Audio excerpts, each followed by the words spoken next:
Hello my dear students, कैसे हो तुम लोग सभी। आई होप कि आप लोग सभी ठीक होंगे। तो भाई लोग, हम जानने वाले हैं आज की इस वीडियो में 8.1 ट्रिगोनोमेट्री। ठीक है, प्रश्न पाँचवा, कक्षा 10। आज हम प्रश्न पाँचवा ज्ञात करने वाले हैं। बिल्कुल आसान बेस से समझते हैं क्या होता है त्रिकोणमितीय अनुपात। देखिए, हमारा पहला सवाल है, यदि sec theta is equal to 13/13 है, 13/12 है, तो सभी त्रिकोणमितीय अनुपात ज्ञात कीजिए। क्या होता है त्रिकोणमितीय अनुपात? तुम लोग जानते हो, नहीं जानते होंगे तो डोंट वरी। मेरा नाम विकास, मैं आपसे को सिखाऊंगा त्रिकोणमितीय अनुपात क्या होता है और हम प्रश्न पाँचवा हल कैसे करेंगे। ठीक है, तो देखो, सबसे पहले वो कह रहा है sec theta is equal to 13/12 है हमारे पास। तो सबसे पहले तो हम देखते हैं हल क्या हो रहा है। देखता हूँ, देखो यहाँ पर हल क्या होता है। सेक थीटा क्या है हमारा, देखिए sec theta is equal to 13/12। ठीक है, सेक थीटा का हमारे पास सूत्र क्या होता है तुम्हें पता है?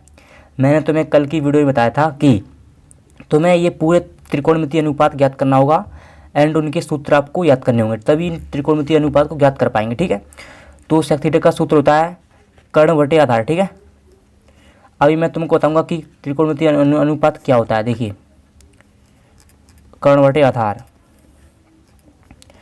अब हम क्या करेंगे, देखिए अब हम यहाँ पे एक त्रिभुज बनाएंगे, क्योंकि देखिए यहाँ पर एक त्रिभुज बनाएंगे हम। ये हमारा त्रिभुज है, तो हम इन अनुपातों को जो जो हमारे मान आए हैं ना, इनको हम इसमें फिल करेंगे। ठीक है, जो गलत बन गया, ठीक है, इसका नाम हम रखेंगे ABC। ठीक है, और ये हमारा 90 डिग्री का कोण बन गया एक। ठीक है, कर्ण क्या है हमारे पास 13, तो हमारी सबसे बड़ी भुजा कौन सी है 13 कर्ण। आधार हम इन दोनों में से कोई मान सकते हैं, हम इसको मानते हैं आधार। ठीक है, हम इसको मानते हैं आधार, तो हमारे पास लंब नहीं है। ठीक है, तो हमें सबसे पहले तो ये जानना होगा कि हमने त्रिकोणमितीय अनुपात होता क्या है। देखिए मैं दिखाता हूँ आपको त्रिकोणमितीय अनुपात होता क्या है। देखो, ये जो तुम सूत्र देख रहे हो ना, त्रिकोणमितीय सूत्र देख रहे हो, ये जो देख रहे हो सिर्फ कहाँ तक, यहाँ तक 6 तक। ओके, 1 2 3 4 5 6 ये होते हैं त्रिकोणमितीय अनुपात। ठीक है, साइन थीटा लंब बटे कर्ण, अनुपात में है ना कोस थीटा आधार बटे कर्ण, टेन थीटा लंब बटे आधार। सिर्फ ये तीनों याद कर लो, ये तीनों अपने आप याद आ जाएंगे। कैसे? क्योंकि साइन थीटा का उल्टा होता है कॉस सेक थीटा। ठीक है, कॉस थीटा का उल्टा होता है सेक थीटा और टेन थीटा का उल्टा होता है कॉट थीटा। देखिए साइन थीटा लंब बटे कर्ण, तो उसका उल्टा क्या होता है कॉस थीटा, यानी कॉस थीटा का सूत्र क्या होगा कर्ण बटे लंब। ठीक है, कर्ण बटे लंब। साइन थीटा का सूत्र होता है लंब बटे कर्ण, कॉसेक का कर्ण बटे लंब, कॉस थीटा का आधार बटे कर्ण, सेक थीटा का कर्ण बटे आधार। ठीक है, इसका जस्ट उल्टा लिख लेना है, कोई दिक्कत नहीं है। ठीक है, त्रिकोणमितीय अनुपात पूछा है, यानी कि समझिए त्रिकोणमितीय अनुपात पूछा है हमसे, तो हमारे पास उसने दिए है मतलब एक अनुपात। ठीक है, कौन सा दिया है सेक थीटा, उसने हमारे पास सेक थीटा दिया है क्या कर्ण बटे आधार, और वो कह रहा है कि सभी अनुपात ज्ञात कीजिए, यानी कि 1 2 3 4 5 अनुपात हमें ज्ञात करने हैं और हमें एक उसने पहले ही दे रखा है। तो अब हम एक से हम कैसे पूरे पाँचों निकालेंगे, कैसे? देखिए, हमें निकालने के लिए सबसे पहले चाहिए एक ट्रायंगल होता है ना, जो उसकी पूरी भुजा में ज्ञात करनी होंगी। हमारे पास क्या क्या है ट्रायंगल में? देखिए हमारे पास है कर्ण और आधार, हमारे पास लंब नहीं है, तभी तो हम इनका भी सूत्र निकालेंगे। अगर चलो माना कि अगर हम इन दोनों से निकालेंगे तो हम इन दोनों से सिर्फ कुछ सूत्र ज्ञात कर पाएंगे, यानी कि कुछ सूत्रों का मान ज्ञात करना पाएंगे। पर अगर हमें तीनों का मान ज्ञात होगा त्रिभुज में, तो हम साइन थीटा का मान ज्ञात करेंगे, तो इसके लिए हमें लंब चाहिए। अब हमारे पास लंब नहीं है, तो हम लंब ज्ञात करने के लिए देखिए क्या करेंगे। देखिए देखो, इसमें हमें चाहिए लंब, इसमें लंब चाहिए हमें, लंब तो है ही नहीं हमारे पास, फिर क्या करेंगे हम लंब याद कैसे ज्ञात करेंगे। देखिए, चूँकि अब हम यहाँ पर करेंगे क्या पाइथागोरस प्रमेय। ठीक है, पाइथागोरस प्रमेय से हम यहाँ पर लंब ज्ञात करेंगे, हम ट्रायंगल की तीनों भुजा को मान ज्ञात करेंगे, तभी हम इनका सूत्र निकाल पाएंगे। ठीक है, तो चूँकि पाइथागोरस प्रमेय से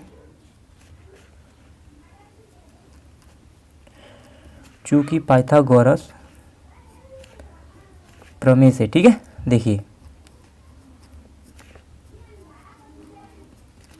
पाइथागोरस प्रमेय क्या होती है पता होगा आपको, कर्ण वर्ग बराबर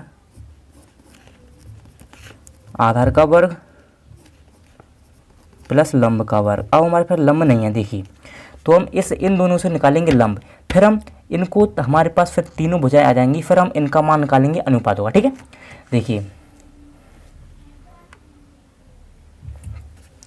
कर्ण का हमारे पास क्या है 13, कर्ण हमारे पास 13 है, 13 का वर्ग बराबर आधार हमारे पास 12 है और लंब हमारे पास है ही नहीं, तो क्या करेंगे, इसको वैसे ही वैसे लिख देंगे। ठीक है, तो 169 इसका होगा और इसका 144 होगा। ठीक है, वर्ग होगा ना उनका, तो आपको इतना तो पता ही होगा ना तुम लोगों को। क्या कर रहे हो फिर, है कुछ नहीं आता तो है। ठीक है, इतना तो आना चाहिए। ठीक है, 10th में पढ़ रहे हो तुम लोग। ओके, तो हमें यहाँ पर इसका क्या करेंगे, पक्षांतर। ठीक है, पक्षांतर करना तो आता ही होगा ना, वरना कुछ नहीं आता क्या। तुम लोग मेरे स्टूडेंट हो। ठीक है, बिल्कुल अकेडमी पर लगे रहो, बस वीडियो देखते रहो, सब होगा तुम्हारा। ठीक है, कोई दिक्कत है कमेंट कर दो, कोई भी दिक्कत हो, एनी प्रॉब्लम मैथमेटिक्स में any problem, class 10 NCERT book, कोई भी प्रॉब्लम प्लीज़ मुझे कमेंट करो। ठीक है, और अगर इस चैनल से आप जुड़ गए तो समझ लीजिए आपके मार्क्स अच्छे ही आएंगे। ठीक है, तो हम इसमें घटाएंगे तो क्या आएगा, 25 आ जाएगा। और यहाँ पर हम लंब/स्क्वायर, हम इसका वर्गमूल निकालेंगे 25 का।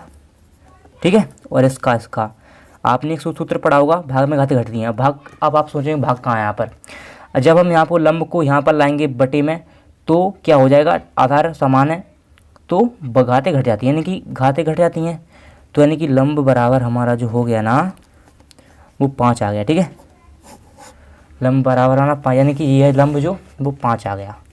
अब हम इनका मान ज्ञात करेंगे, त्रिकोणमितीय अनुपात। ठीक है, अब देखो कैसे करेंगे, तो भाई लोग अब देखो हम कैसे करेंगे त्रिकोणमितीय अनुपात क्या। ठीक है, तब त्रिकोणमितीय अनुपात कैसे करेंगे, देखो त्रिकोणमितीय अनुपात तुम लोग ये तो समझ गए ना कि त्रिकोणमितीय अनुपात होता क्या है। ठीक है, उन्हीं को कहते हैं सूत्रों को। ठीक है, साइन थीटा कॉस थीटा। ठीक है, अनुपात मैंने आपको बताया ना। देखो पहला हमारा त्रिकोणमितीय अनुपात साइन थीटा, दूसरा है कॉस थीटा। ठीक है, तीसरा है टेन थीटा, चौथा है कॉट थीटा, टेन का उल्टा कॉट। ठीक है, पांचवा है सेक, हमारे पास है तो हम सेक नहीं लिखेंगे, हम लिखेंगे कॉसेक। यहाँ पर हम सेक, क्योंकि हमारे पास सेक का मान तो पहले ही से ही है ना, 13/12। अब हम निकालेंगे इनका मान। साइन थीटा का मान क्या होता है, सूत्र क्या होता है, सबसे पहले लंब/कर्ण। कॉस थीटा का मान क्या होता है, सूत्र आधार/कर्ण। तुम लोगों को याद नहीं है क्या सूत्र, ठीक है, याद करो सूत्र तभी आपको पता चलेगा। ठीक है, कर्ण। ओके, इसका क्या होता है, लंब/आधार। तुम लोग पहले ये सूत्र याद करो, तभी ये पाओ पाएगा पूरी प्रश्नावली ढंग से याद। ठीक है, पूरी प्रश्नावली अगर आपको लगाना है त्रिकोणमिति तो सूत्र याद करने होंगे। ठीक है, अगर सूत्र याद नहीं हुआ तो मुझे कमेंट कर दो, तभी मैं आपको लाऊंगा एक वीडियो। ठीक है, एक अच्छी वाली वीडियो लाऊंगा आपके लिए, सूत्र बनाने वाली। ठीक है, और कॉट थीटा का मान क्या होता है, सूत्र देखो इसका उल्टा, टेन का जस्ट उल्टा क्या होता है, आधार/लंब। ठीक है, आधार/लंब। ओके, कॉसेक थीटा का साइन का उल्टा कर्ण/लंब। ठीक है, ये हमारे पास होगा इनके सूत्र। अब हम इन सूत्रों के हिसाब से लगाएंगे सवाल, ये वो अनुपात ज्ञात करेंगे। ठीक है, अब देखो मैं थोड़ा लिख करता हूँ, देखिए अब देखो हमारा पहला त्रिकोणमितीय अनुपात क्या है, साइन थीटा। साइन थीटा का सूत्र क्या होता है, लंब/कर्ण। इसमें लंब कहाँ, कर्ण कहाँ है, देखो ये है लंब, ये है कर्ण, यानी कि लंब/कर्ण। लंब कितना है अपना 5, कर्ण कितना है 13, तो इसका ये आंसर हो गया। ठीक है, दूसरा हमारा क्या है, देखो कॉस थीटा। कॉस थीटा का सूत्र क्या होता है, आधार/कर्ण। इसमें आधार कहाँ है, ये, और कर्ण कहाँ है, ये। ठीक है, तो 12/13। ठीक है, 12/13। अब नेक्स्ट पे चलते हैं, देखिए नेक्स्ट पे क्या है, टेन थीटा।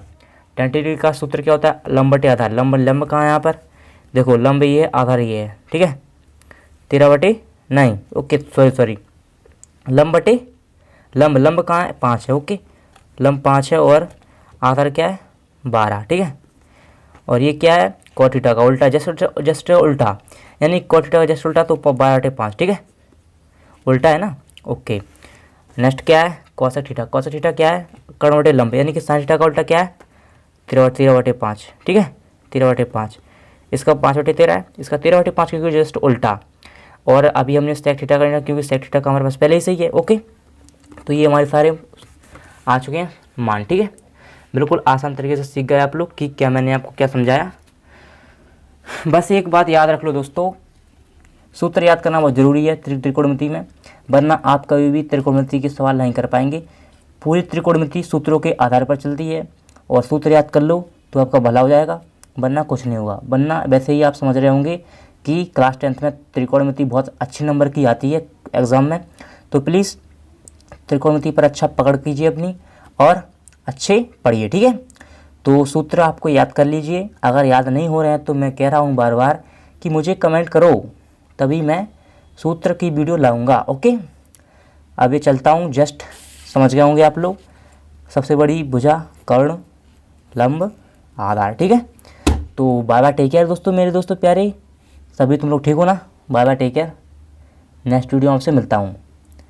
सब्सक्राइब कर लो यार, क्या कर रहे हो, अभी तक वीडियो देख रहे हो तो सब्सक्राइब कर लो यार, क्या कर रहे हैं, लाइक भी कर दो और मेरे साथ जुड़ जाइए।